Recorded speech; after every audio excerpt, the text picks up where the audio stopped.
안녕하십니까. 한경 글로벌 마켓 도쿄나우 김일규 특파원입니다. 올해 일본의 경제 성장률이 다시 0%대에 그치거나 4년 만에 다시 마이너스 성장을 기록할 것이라는 전망이 잇따르고 있습니다. 지난해 25년 만에 한국의 성장률을 추월하면서 꿈틀하던 일본 경제가 올해는 고물가 등으로 불안한 흐름을 이어가고 있는데요.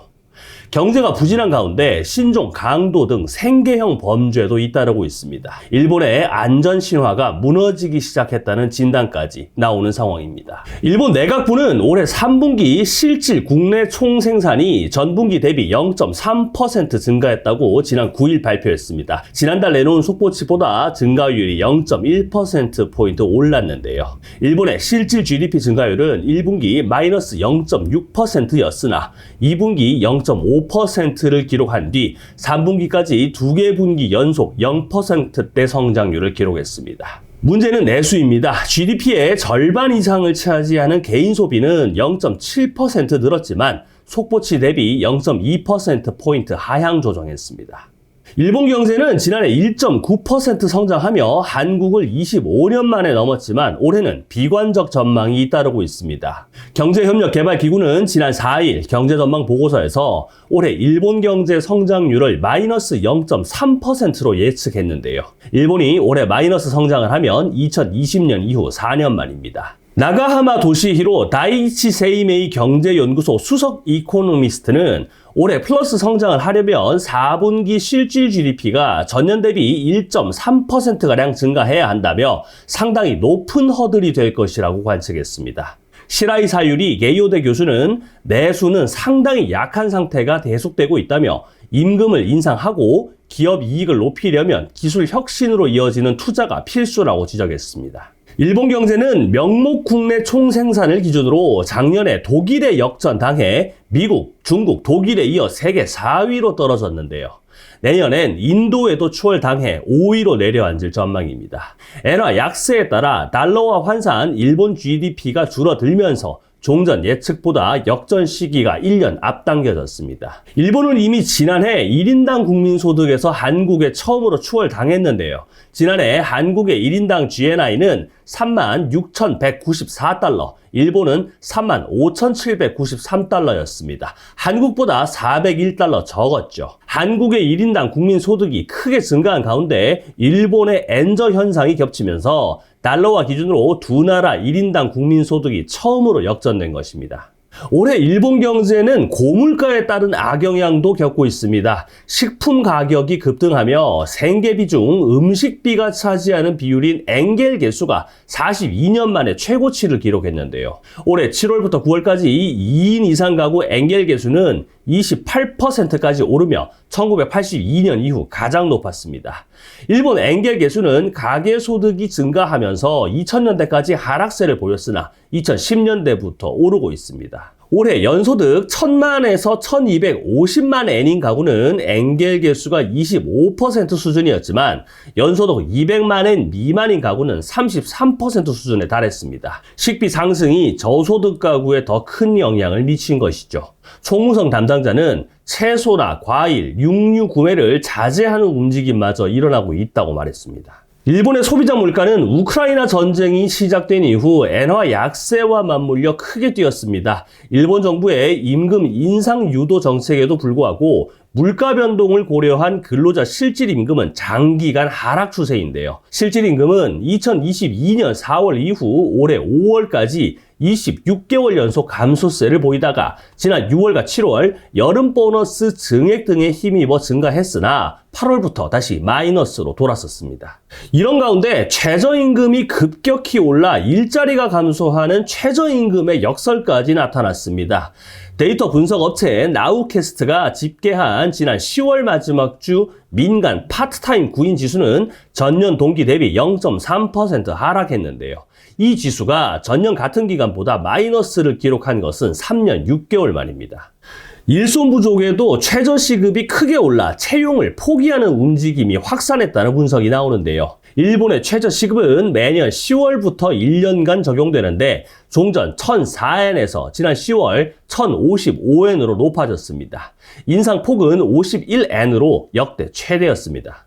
일본의 인력 서비스 기업 엔재팬의 노구치 게이는 물가 상승으로 이익을 내기 어려워지면서 인건비 등 경비를 줄이기 위해 채용을 조정하는 움직임이 있다고 말했습니다.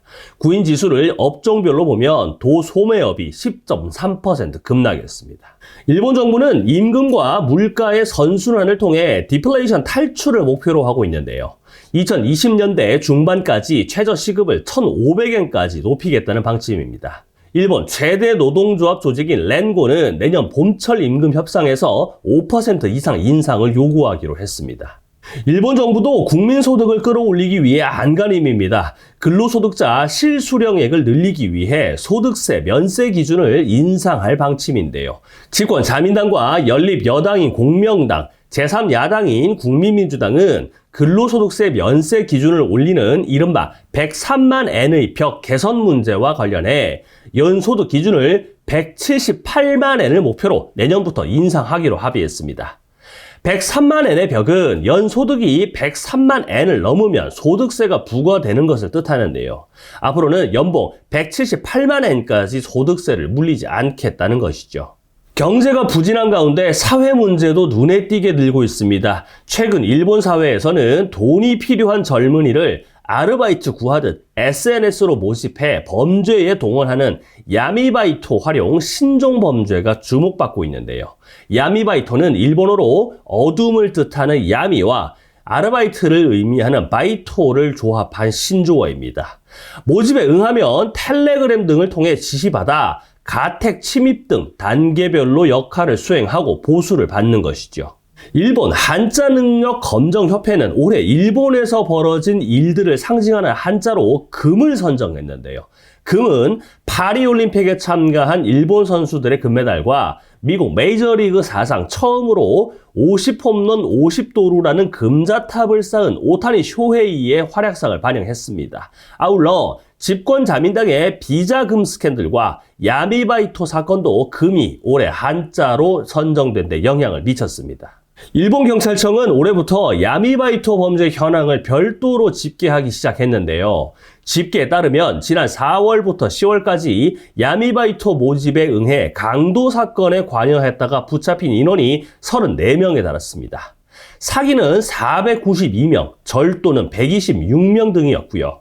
가장 많은 988명은 계좌 대여 등 범죄 수익 이전 방지법을 위반한 혐의로 적발됐습니다. 일본 사회가 특히 주목한 사건은 올해 8월부터 11월까지 도쿄와 사이타마현, 지바현, 가나가와현 등 수도권에서 잇따라 발생한 연쇄 가택 침입 강도 사건인데요.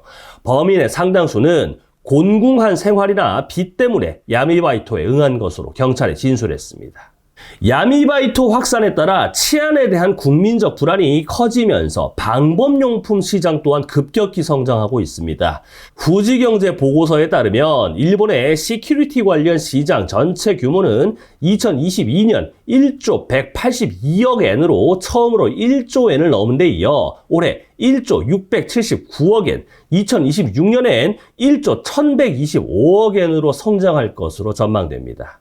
실제로 일본 주요 홈센터인 카인즈에서는 방범용품 판매 증가가 두드러지고 있습니다. 대형 보안업체 세콤은 올해 순이익이 1,046억 엔으로 역대 최대치를 경신할 것으로 보입니다. 일본 방범용품 시장은 점차 제품군을 확대하고 있습니다. 일반 가정에서 쉽게 활용할 수 있는 보조 잠금 장치, 침입을 감지하고 기록할 수 있는 방범 카메라, 유리 파손을 방지하는 방범 필름 등은 대표적인 방범용품으로 자리 잡고 있습니다.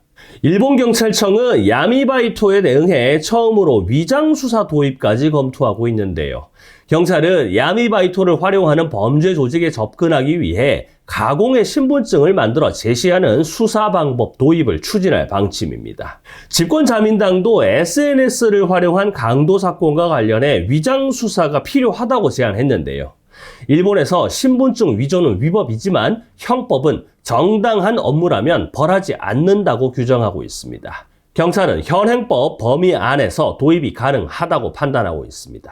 결국 문제는 경제라는 지적이 나옵니다. 지금까지 한경글로벌마켓 도쿄나우 김일규 특파원이었습니다.